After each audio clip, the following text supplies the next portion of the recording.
व्यापारी परिवार से हम लोग सभी माता शक्तियाँ यहाँ पे आई हैं। हम सभी ये चाहते हैं कि हमको हमारा अधिकार दिया जाए, हमको किसी प्रकार से इस तरह से रोड पे ना खड़ा करा जाए। आप लोगों में अगर इंसानियत नाम की कोई चीज़ है तो पहले उसे देखो। अगर आप नगर पालिका का राजस्व बढ़ाना चाहते हैं तो क्या सिर्फ 13 व्यापारियों को ही बेघर करके बेरोजगार करके उनका आप अपना राजस्व बनाएंगे क्या?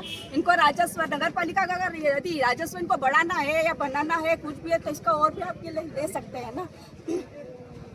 दूसरी बात है, अगर ये हमारी मांग नहीं मानी गई तो ये मुद्दा यहाँ तक नहीं है, इसको ठेठ ऊपर तक आगे जाया जाएगा। हम आगे और इसके आगे जाएंगे,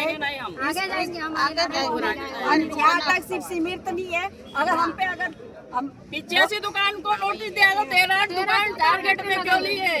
13 दुकान से ही अगर यहाँ राजस्व बढ़ता है तो ऐसा क्यों है कि सिर्फ 13 दुकान को ही टारगेट बनाया जा रहा है? को दिया था ना हर किसी को आप इस तरह से बेरोजगार कर दोगे तो कोई चुप रहने में से नहीं है। सबसे पहले मैं सकल व्यापारी संघ का सबसे बड़ा आभार व्यक्त करती हूँ कि जो इस तरह से इन लोगों ने हमारा सहयोग करा, आज पूरा व्यापारी संघ हमारे साथ में है। बहुत बहुत धन्यवाद देना चाहती हूँ मैं उन समस्त पार्षद को भी बहुत बहुत धन्यवाद देना चाहती हूँ कि आज हमारे साथ इस तरह से खड़े हुए हैं। अगर कहा जाता है कि परिषद के बीच में पार्षद लोगों ने इस तरह से निर्णय लिया है तो हर जगह पार्षद को ही बैठाया चाहिए ना। क्यों कलेक्टर सर को, क्यों एसडीएम को, क्यों अध्यक्ष को बिठाया जाता है? हर सद में पार्षद को ही बिठाना। हर निर्णय अगर पार्षद लेगा तो सब कोई पार्षद को बिठाना। पार्षद को बिठा दो, पार्षद को बिठाया जाए।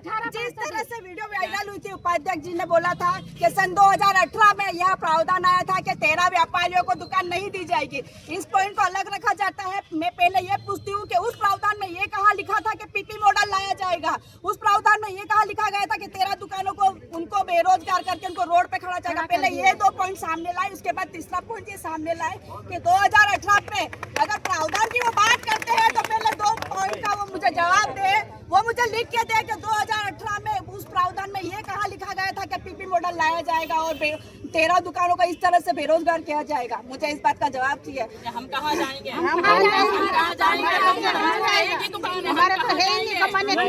क्या होगा? हमको किसी का धन नहीं चाहिए, हमारे तो कमाने की रोजी रोटी चाहिए। मॉडल हमको नहीं चाहिए, हमको पीपी मॉडल नहीं चाहिए, कोई मदद नहीं चाहिए। बहुत सारी समस्या है। एक महीना हो गया, हम भूखे मर रहे हैं, हम यही मर गए, भूखे मर रहे हैं। आगे जाएंगे, हम छोड़ेंगे तो नहीं, आगे जाएंगे, इसका विरोध करेंगे, हम यही मरेंगे, यही मर जाएंगे हम बड़े। हमने तो जहाँ पे हमें दुकानें चाहिए, जहाँ वही दुकानें चाहिए, बस हम यही चाहते हैं। जब सीएम तक नहीं, पीएम तक जाना चाहिए। हम कितना परेशान हैं यहाँ।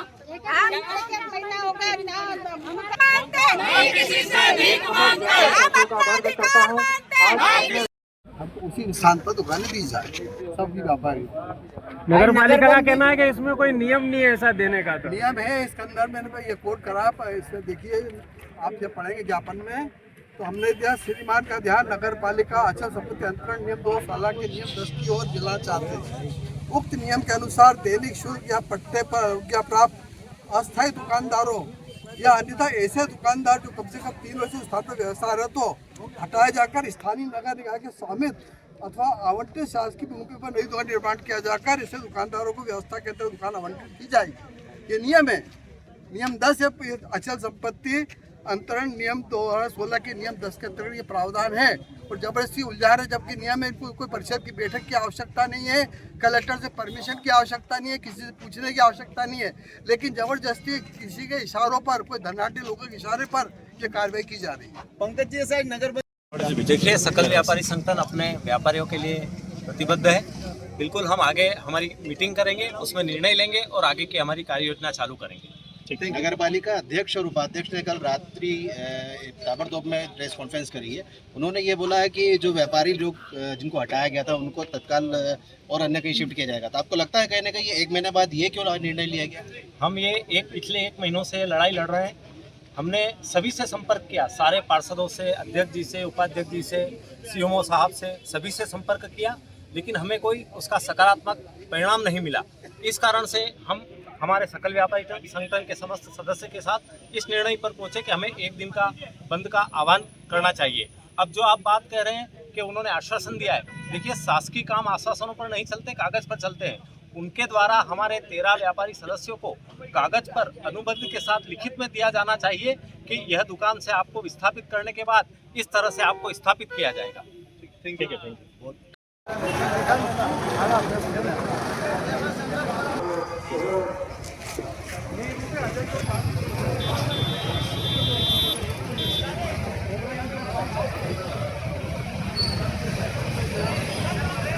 और जितने भी हमारे व्यापारी साथी हैं वो दो की कतार में चलेंगे तो बहुत ही सुंदर एक दृश्य दिखाई देगा। दो की बजाय आप तीन की कतार में हो सकते हैं।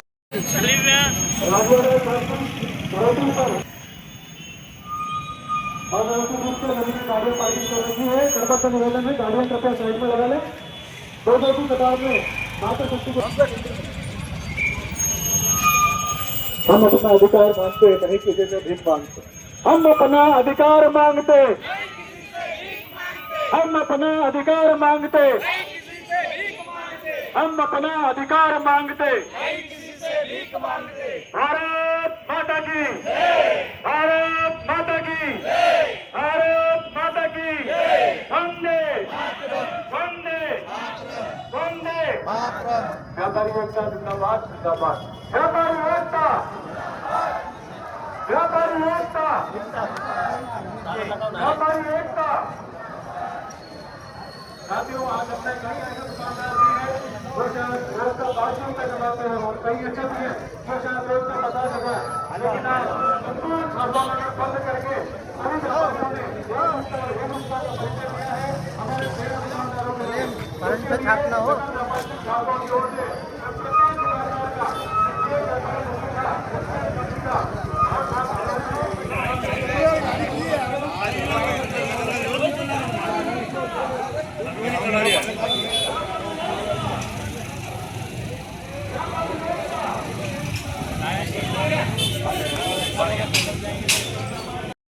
पीपीपी मॉडल, हम अपना अधिकार मांगते, हम अपना अधिकार मांगते, हम अपना अधिकार मांगते।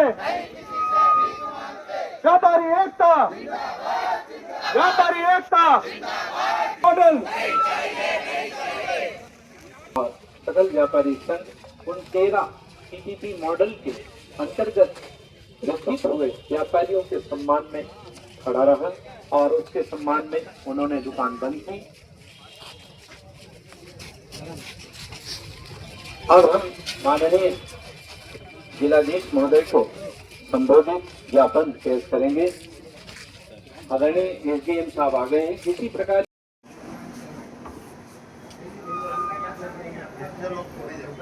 नहीं, देखिए ये हमारे 6 लोग हम जाएंगे।